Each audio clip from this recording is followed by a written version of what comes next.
Det var en gång en sån här tepåse som hette Orvar. Han gick på en utrotningshotad planet som hette Anus. Han ville resa därifrån så han tog en månraket. Oj, oj, oj.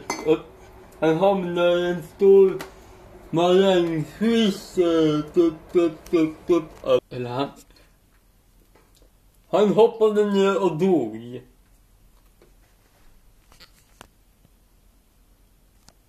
Och sen kom hans vän.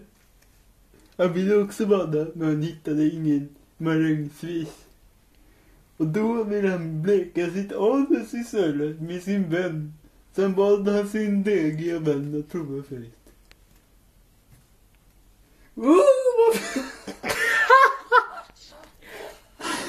Och det blir väldigt fint. Jag tror jag också provar lite. Men jag ska ta och operera bort snoppen först. Nu är jag en kvinna.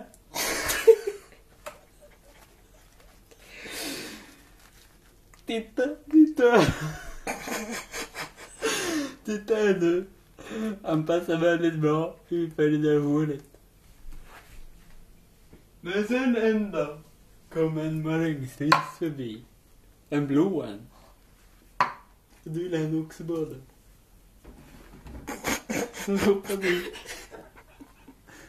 Men sen dog han bara.